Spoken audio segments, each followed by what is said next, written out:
Hey guys, what's going on? It's Eli, back with another review video, and yes, that's right.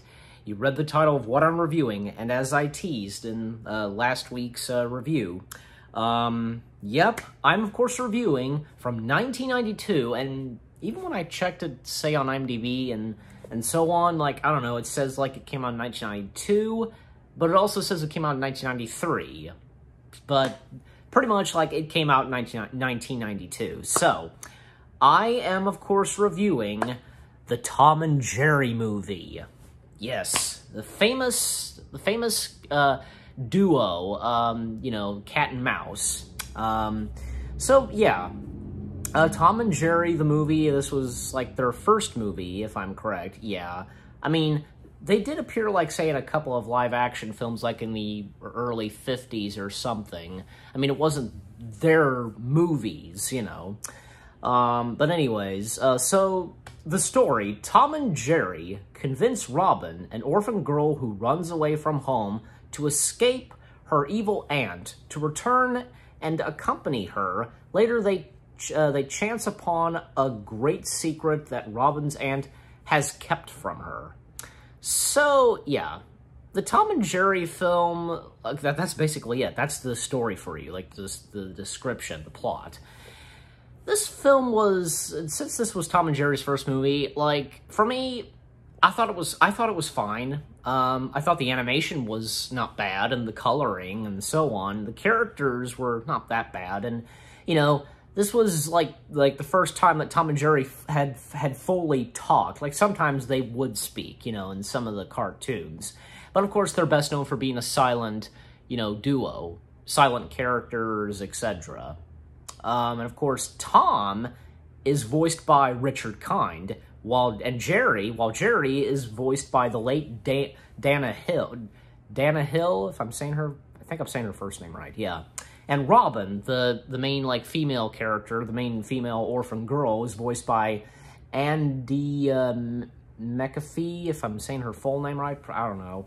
And then there are the villains, of course, like the Aunt, wait a minute, like, doesn't it show, like, like, Aunt Pristine Fig. Yeah, Aunt Pristine Fig, voiced by Charlotte Rae, and also, and her lawyer, Lickboot. I think that's how you pronounce his name, Lickboot. Voiced by the late legendary actor, you know, voice actor and so on, Tony Jay. And this is where, like, this, like the famous, like, line, you know, and the, like, I think this kind of became a meme, and that is when Lickboot, you know, says, "We've got to have money." And also, some of the other villains, like Captain Kitty, voiced by Rip Taylor, and his little, like, puppet, like, sidekick, you know, and, you know, the puppet has a personality of its own, and, you know, the puppet is, the puppet is voiced by Howard Morris, yeah. And then there's also this doctor, I think, hold on a second. Yeah, Dr. Applecheek? I think that's how you say the name. Voiced by Henry Gibson. And, yeah. And also, even Droopy made a cameo in this. But then there are these other two, these two characters that Tom and Jerry meet up, you know, because earlier in the film, like, Tom's family were moving out of a house, and Tom accidentally gets left behind, and that house gets destroyed, actually. And so Tom and Jerry are by themselves, and they, of course, run into Pugsy, voiced by Ed Gilbert. And Ed Gilbert would be best known to Disney Afternoon fans as the voice of Baloo in Tailspin, and he voiced Baloo in other, like, material that had to do with Baloo. So, and also there's Frankie Duffley, voiced by the late, hold on. Well, come on, okay. Voiced by the late David L. Lander. You know, he was a great voice actor too, and, you know, that kind of voice he had, and, you know, best known for being the voice of the Smarty Weasel, you know, from Who Framed Roger Rabbit. and voicing that penguin in Oswald, yeah. So, yeah, the late Ed Gilbert and David L. Lander, they're the voices of, you know, Pugsy and, you know, Frankie Duffley. So, anyways, so, and of course, like, the song numbers in this film, they're fine. Like, I can remember very well, like, say, you know, the song that Pugsy and Frankie sing, you know, the greatest gift in life's a friend, da-da-da, and, you know, we two, we're friends to the end, ain't we, my friend? I remember that song a little bit very well, and then there's that one song that the Ant and Lick Boot, they sing. It's all about money, and, you know, money's a beautiful word. Technically, it's kind of not. You know, it's not really a beautiful word, you know. But hey, everybody has to make money sometimes, but not to be greedy or anything like that. You get my point. And also, Robin's father, if I'm correct, yeah, because not only did Ed Gilbert voice Pugsy, but he also voiced Robin's dad, Daddy Starling. That's literally how his name is credited. And Dr. Applecheek, like, he had two henchmen that were wearing bandit masks, and at one point, like, the Doctor and the two crooks, and of course, and Captain Kitty and Squawk, you know, the Captain Kitty's puppet, they were all after Robin because of a reward, and the Ant kept this from Robin that her father was still alive, and as for Robin's mother, well, according to Robin, you know, her mother had died when she was very young, so, you know, yeah, and other song numbers I can remember, like, I know that Captain Kitty had a song number as well, and that's all I can remember about the song numbers. I know they are not memorable, I should know that.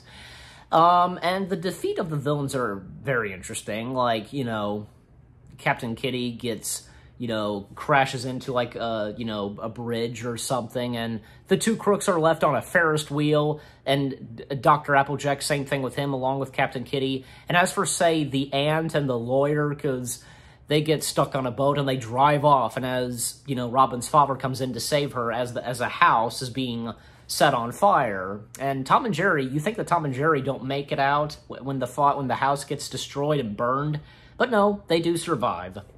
Of course, now Tom and Jerry live with Robin and her dad, and right before the movie ends, Tom and Jerry do, like, probably what they should have done before, you know? They chase each other. So, yeah, the Tom and Jerry movie, I'm sure it's okay. For me, it was okay. I wasn't hating it or anything like that. I thought it was okay. And how do I rate the Tom and Jerry movie? Boy, that's a good question. It's on my mind. I'm giving this a 6 out of 10. 6 out of 10 stars for the Tom and Jerry movie.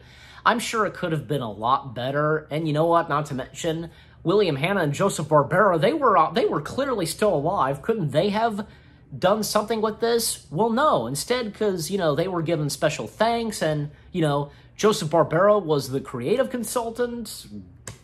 God, I bet you they were not happy with this film. Probably not. So, yeah, knowing William Hanna and Joseph Barbera. But anyway, so again, 6 out of 10 stars, and what about you guys? What did you think of the Tom and Jerry movie? What did you think of my review? Leave comments and give this review a like as always. So again, I hope you guys enjoyed my review of the Tom and Jerry movie. Thank you very much for watching. More reviews coming your way. They're going to be awesome. Keep looking forward, and I'll see you guys in the next video/review.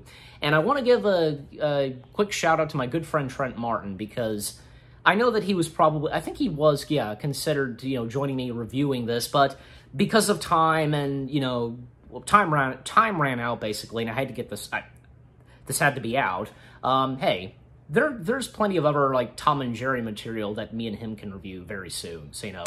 But anyways, and also, stay tuned later tonight, because, of course, continuing on reviewing the Marvel films, and this time, this Marvel film features none other than Cage. You might know what I'm talking about. Stay tuned for that later tonight. Take care, and peace out.